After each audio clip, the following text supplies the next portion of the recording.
Ramon Amoyan məğlubiyyətlə barışmaq istəmirdi və artistlik edirdi.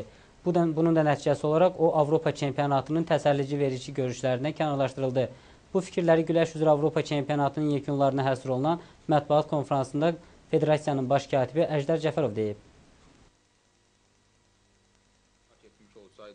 Əjdər Cəfərov yığmaların çıxışına ayrı-ayrılıqda toxundu. Federasiya rəsmisi ümumilikdə Azərbaycan pəhləvanlarının göstərdikləri nəticədən razı qaldıqlarını bildirdi.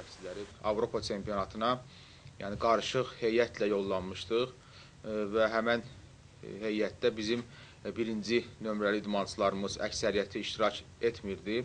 60 kq çəki dərəcəsində Əsgərov Toğrul bütün rəqiblərinə qalib gələrək Avropa çempionatına layiq görüldü. Bildiyiniz kimi hamının tanıdığı Elçin Əliyev Avropa çempionatına layiq görüldü. Qadın güləşçilərimizə gəldikdə isə deməzdim tam bizi qane elədi. Biz onlardan qızıl medallar gözləyirdik. Buna baxmayaraq tədbirin gedişində Elçin Əliyevin erməni Roman Amoyanla görüşünün video yazısı Kiv nümayəndələrinə nümayiş etdirildi və həmyerlimizin qələbəsi detalları ilə izah edildi. Baş katibin sözlərinə görə bəzi xarici mətbuat orqanlarında Elçin Əliyevin qələbəsini şübhə altına alan yazılar dərc edilsə də, bu güləş qaydalarına ziddir. Hakim bir dəfə xəbərdarlıq, 2 dəfə xəbərdarlıq edir. 3-cü dəfə xəbərdarlıq edir. Gördüyünüz kimi o açıq yenə barmaqlardan istifadə edib. Bu da 3-cü xəbərdarlıq. Bu Yunan-Roma güləşində parter vəziyyətində olan zaman müdafiə olan idmançı onlar qaydasız tutmadı da. Bu olmaz barmaq vəziyyətindən xüsusilə toxunmaq belə olmaz Yunan-Romada.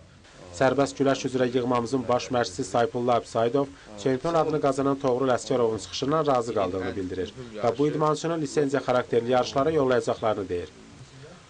Yunan-Roma güləşi üzrə millimizin baş məşqçisi Salih Bora isə Avropa çempionatının həmişə çətin keçdiyini, lakin yetirmələrinin özlərini yaxşı tərəfdən göstərdiyini söylədi.